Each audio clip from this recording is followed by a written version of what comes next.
Belief in yourself isn't a cliche. It's a neurobiological requirement for progress. Let's start with something fundamental. Your brain doesn't distinguish well between imagined success and real success.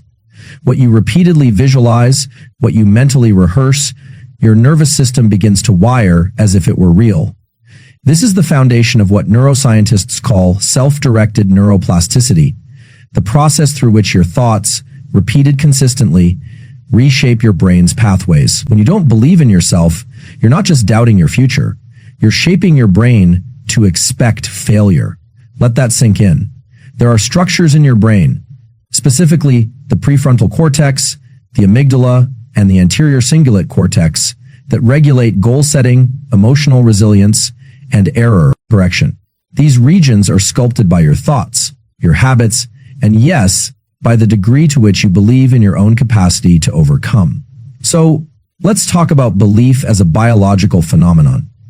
Every time you repeat to yourself, "I can do this," "I'm not giving up," "this matters," your prefrontal cortex strengthens its functional connectivity with the motivational centers in the basal ganglia and ventral tegmental area. These areas are responsible for dopamine release, your brain's chemical signature of anticipation, motivation, and action readiness.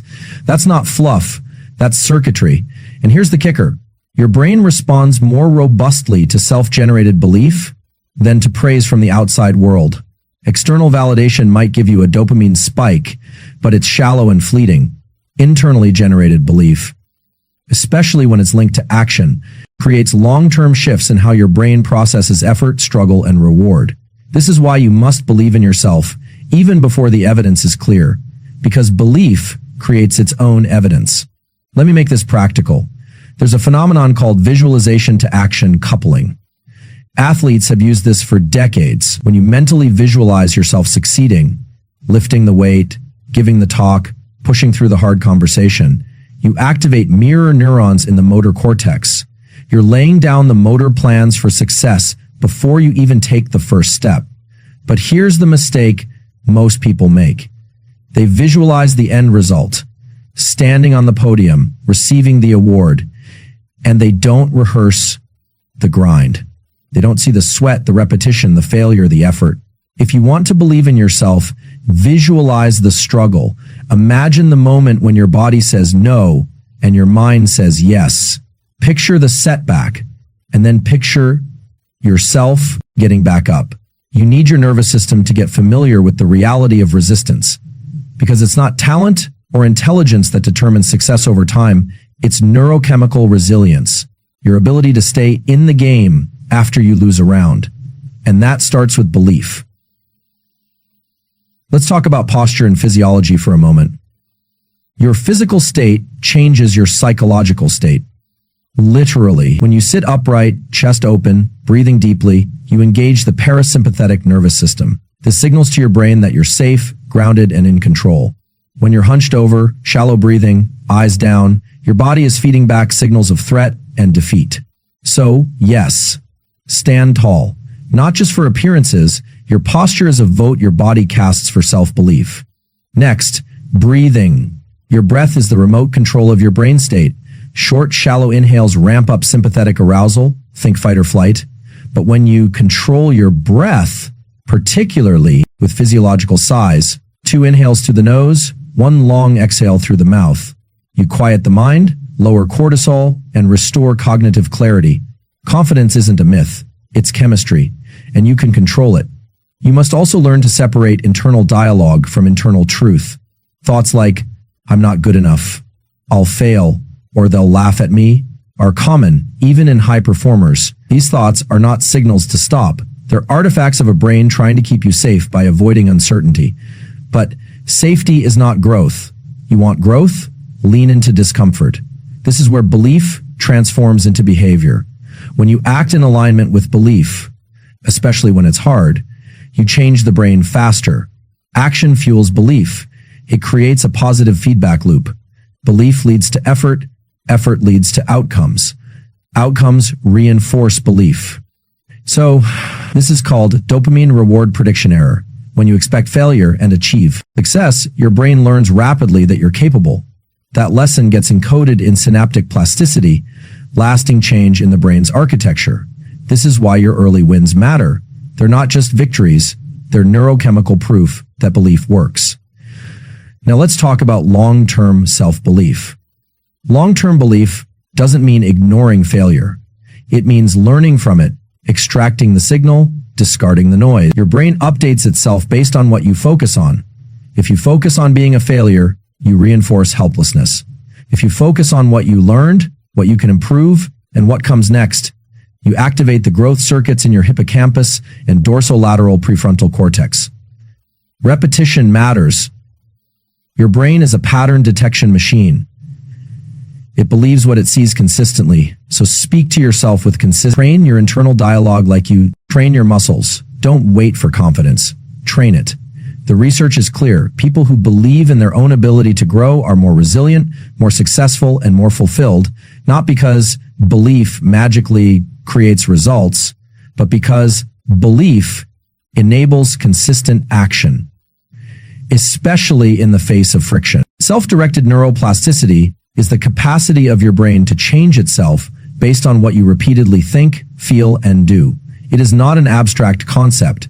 It is a biological reality. Your brain has the extraordinary ability to rewire its own circuits. This means that belief is not simply an emotional or psychological state. Belief is a driver of neural architecture. Every time you choose to believe in your ability to overcome, to change, or to grow, you are sculpting the neural framework that will carry those capacities forward into action. Your brain is composed of approximately 86 billion neurons, and each one is connected to thousands of others through synapses. These connections are not fixed. They are highly plastic, capable of being strengthened, weakened, formed, or pruned, entirely based on experience. The phrase neurons that fire together, wire together isn't just catchy, it's the basic principle behind how habits, thoughts, skills, and belief systems are encoded into your physiology.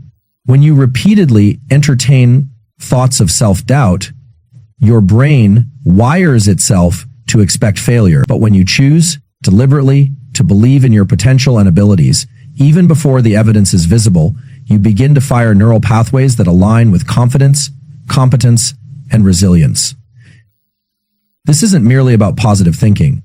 It's about consistent mental engagement with the version of yourself you're becoming. The prefrontal cortex, the part of the brain responsible for executive function, decision-making, and future planning, is particularly involved in belief-driven behavior. When you hold a belief about yourself, whether empowering or limiting, it communicates with downstream neural circuits like the basal ganglia, which governs motivation and movement, and the amygdala, which processes emotional salience. This means that your beliefs change how your brain perceives effort, reward, and fear. If you believe something is possible, your brain begins to mobilize the energetic and cognitive resources to pursue it. If you believe it's not, those same systems downregulate and suppress action. Your thoughts are not inert. They are electrical impulses and chemical signals. When repeated, they trigger structural changes at the synaptic level, changes that can be observed under a microscope.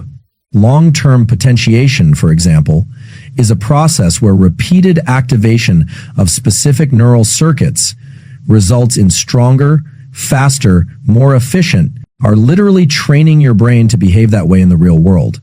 This is why it is essential to bring conscious awareness to your internal dialogue. The more often you think a thought, the more automatic it becomes.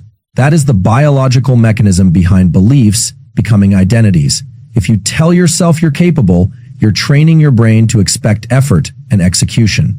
If you tell yourself you're weak, you're training your brain to freeze and avoid. Self-directed neuroplasticity means you have control over which of these directions you grow in. Importantly, this rewiring is not instant. It requires repetition, emotional intensity, and consistent reinforcement. But the moment you begin this work, change starts to occur. Even the intention to change creates new circuits in the brain.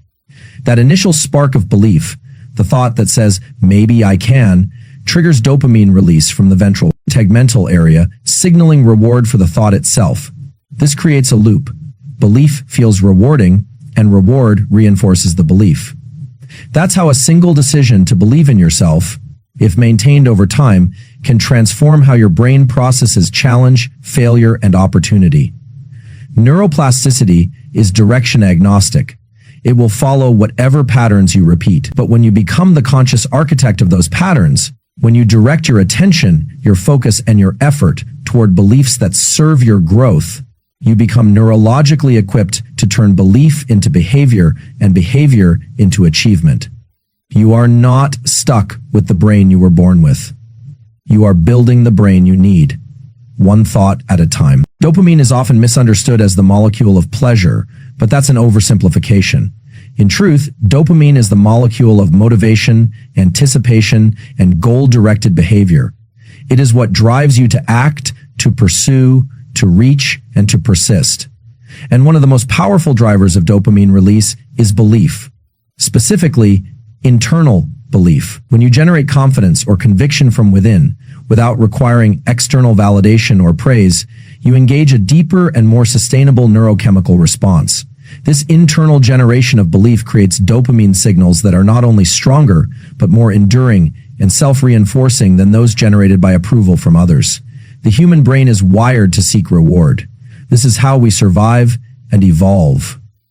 Every time we accomplish something meaningful, solve a problem, or overcome a challenge, the brain rewards us with a burst of dopamine, encouraging us to repeat the behavior.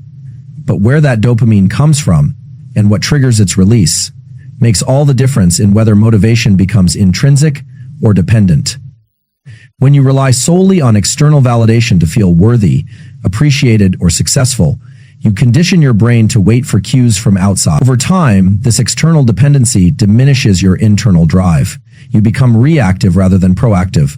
But when belief arises from your own volition, when you choose to trust in your ability to commit to a goal regardless of recognition, you take back control of your motivational system. The mesolimbic dopamine pathway, which includes the ventral tegmental area, VTA, and the nucleus accumbens, is the primary circuit involved in reward processing. This pathway lights up when you anticipate something meaningful, whether it's the acknowledgement of others or the satisfaction of personal progress. However, studies show that dopamine responses are stronger and more sustained when the source of anticipation is self-driven. In other words, when your motivation is rooted in personal belief and not external reward, your brain treats the pursuit as more valuable. This internal signal says, I matter, this goal matters, I can move forward even if no one is watching. The implications of this are profound. Every time you affirm your worth or potential without needing anyone else to confirm it, you strengthen your brain's ability to generate motivation on demand. You no longer need applause or validation to take the next step. Your nervous system begins to associate effort with internal satisfaction, not external reward. This shift cultivates resilience, because setbacks and criticism lose their power. Your dopamine circuitry is no longer hijacked by opinions or social comparison. It is aligned with your own sense of direction and purpose. This doesn't mean you won't enjoy compliments or recognition. The human brain still processes external rewards. But internal belief becomes the foundation, the primary input that governs your motivation, while external feedback becomes optional reinforcement, not a prerequisite for action. And because this belief is self-generated, the dopamine response it produces is under your control. You can access it by reaffirming your intention, visualizing success, or reminding yourself of your purpose. These acts, simple as they seem, trigger real neurochemical changes that influence how your brain allocates energy, attention, and effort. The reason this works so powerfully is because the brain assigns value based on where you place attention and emotional investment. When you deeply care about something, when a goal aligns with your identity or a belief touches your core, your brain flags it as important, and dopamine is deployed to help you move toward it. Internal belief is saturated with emotional relevance. It carries your own story, your struggle, your growth. That emotional charge is what tells your dopamine system, this matters, chase it. Over time, this creates a loop. You believe in yourself, dopamine is released, you take action, the action reinforces belief, and the cycle continues. You become your own source of drive, and because you are not waiting for validation to feel motivated, your progress becomes more consistent, less erratic, and more fulfilling. You show up not because someone is watching, but because you've trained your brain to find meaning in the showing up itself. This is the essence of self-empowered motivation. It is neurobiologically more stable. It persists even when you're criticized, ignored, or doubted. It grows stronger with each challenge because each time you push forward without a cheerleader, your brain records that as proof of capability.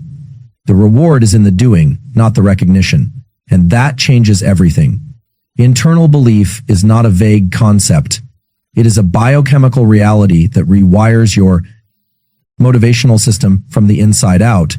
When you trust yourself, you activate a deeper dopamine signal. You reclaim control of your energy, your drive, and your destiny. You stop needing permission to act. And that's when real transformation begins. Visualization is a powerful tool, but not in the way most people think. The common approach to visualization focuses on picturing the end result, standing on a podium, closing the deal, achieving the goal. While this can create a temporary sense of motivation, it often fails to prepare the brain and body for the actual path to success, which is rarely smooth. The reality is that struggle, failure, friction, and resistance are the elements that truly test and shape resilience. And when you visualize those moments, the tension, the fatigue, the uncertainty, and see yourself navigating through them, you create a far more accurate and effective neural blueprint. This process engages the motor cortex, prefrontal cortex, and limbic system in a synchronized rehearsal of challenge and response.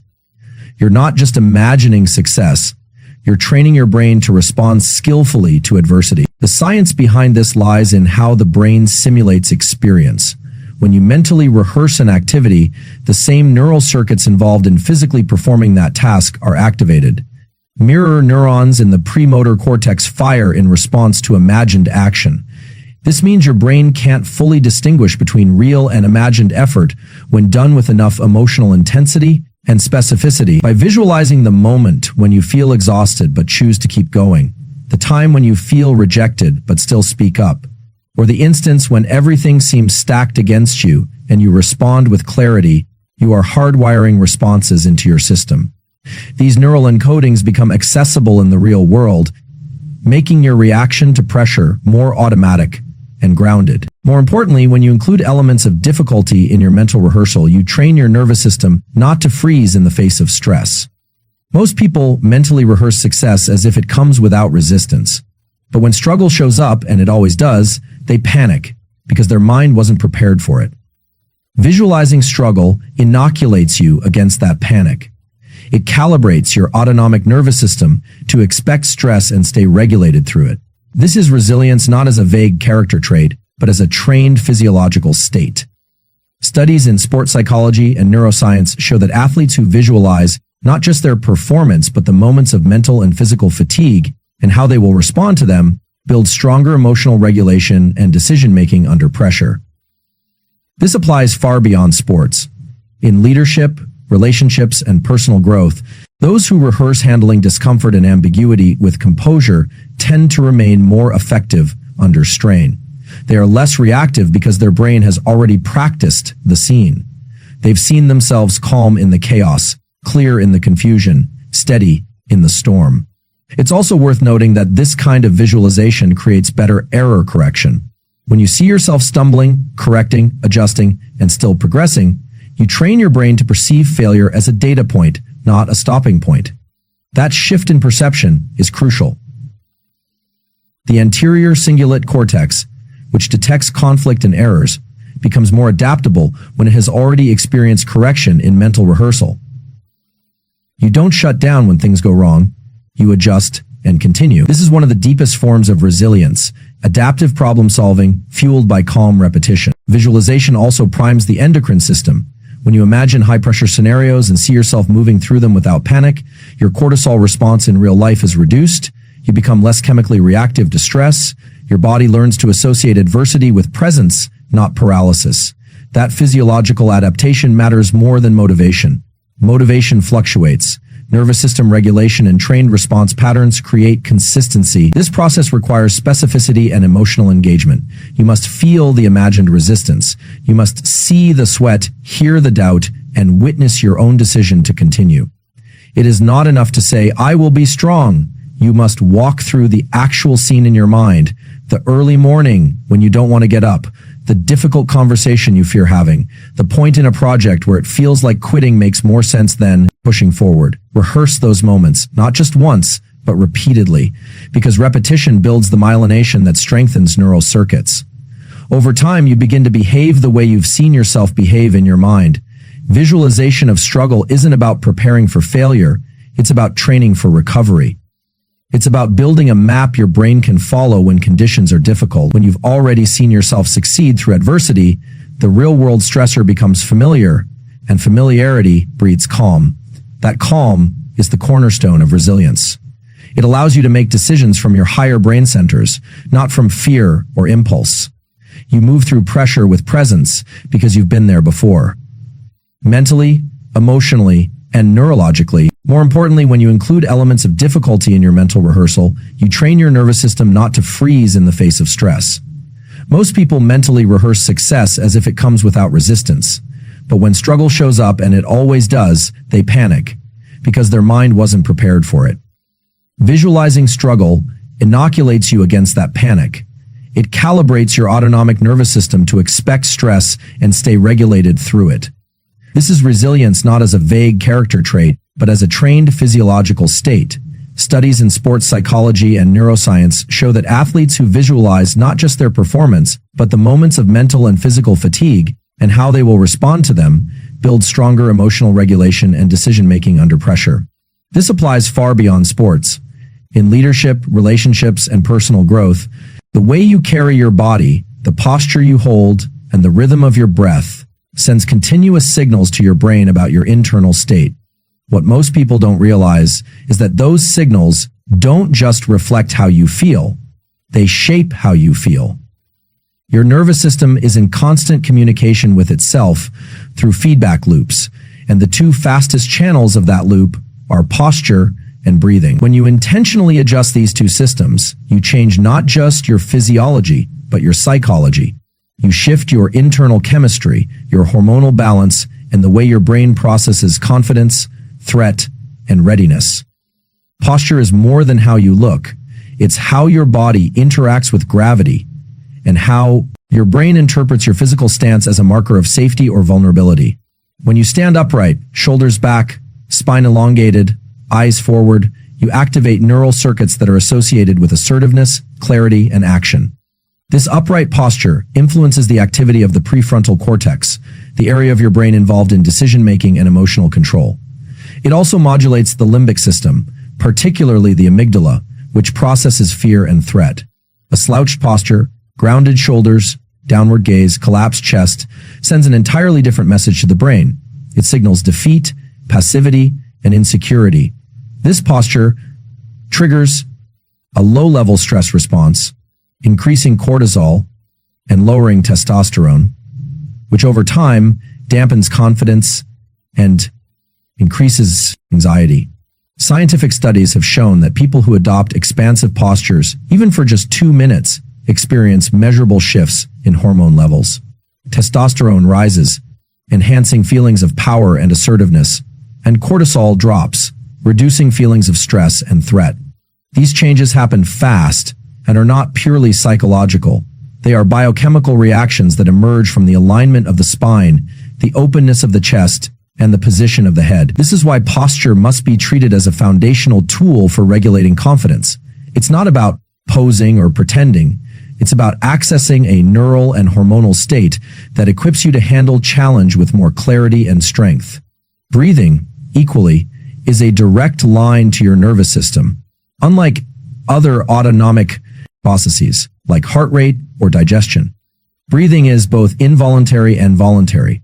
That means you can consciously control it, and by doing so, influence systems that are normally out of reach. The pattern of your breath, its rate, depth, and rhythm, affects your heart rate variability, your vagus nerve tone, and your emotional state.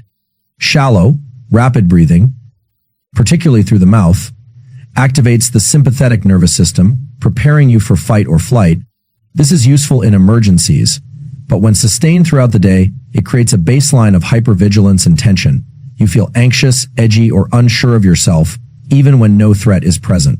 On the other hand, slow, deep breathing through the nose, especially with extended exhales, activates the parasympathetic nervous system. This calms the body, lowers heart rate, and improves access to the prefrontal cortex. You think more clearly, you feel more grounded. One of the most effective tools for immediate regulation is the physiological sigh. Sigh 2, short inhales through the nose, followed by one long exhale through the mouth. This technique, supported by studies in both humans and animals, rapidly reduces levels of carbon dioxide in the blood, resets the diaphragm, and brings the nervous system back into a calm, focused state. Confidence is not just a feeling, it is a state of readiness, and readiness depends on nervous system regulation. The combination of upright posture and intentional breathing forms a powerful foundation for self-confidence. When you stand tall and breathe deeply, you don't just appear confident, you signal to your entire body and brain that you are capable, composed, and in control. This internal alignment translates outwardly. Your voice steadies, your decisions sharpen, your social interactions become more fluid because your brain is no longer stuck in a reactive loop. You are operating from presence, not from fear. Over time, this physical discipline reinforces a psychological identity. You start to become what your body consistently practices. Confidence becomes embodied, not imagined. This is why posture and breath work are used by elite performers, military operators, and athletes before high-stress events. They understand that your physiology influences your psychology more directly than words ever could. If you want to change your mental state, start with your physical state. Confidence, calm, and control are not reserved for the lucky or the gifted. They are states of being you can train through the simple, deliberate acts of standing tall and breathing with intention. These practices are not cosmetic, they are foundational. They send the message to your nervous system that you are not a threat to yourself. And once your brain believes that, it will let you operate with clarity, courage, and confidence in whatever you do. Action is the most direct and powerful way to alter belief. While thought is essential, it gives us direction, reflection, and meaning, it is not as effective in changing neural circuits as behavior. The brain encodes reality based not only on what we think, but more significantly on what we do. Thought alone can create awareness, but action creates evidence. And in the landscape of the brain, evidence matters. When you take action, even if small, you provide your nervous system with a concrete experience that either reinforces or reshapes what you believe about yourself. That experience becomes a data point, one that your brain uses to recalibrate your sense of capability, identity, and possibility.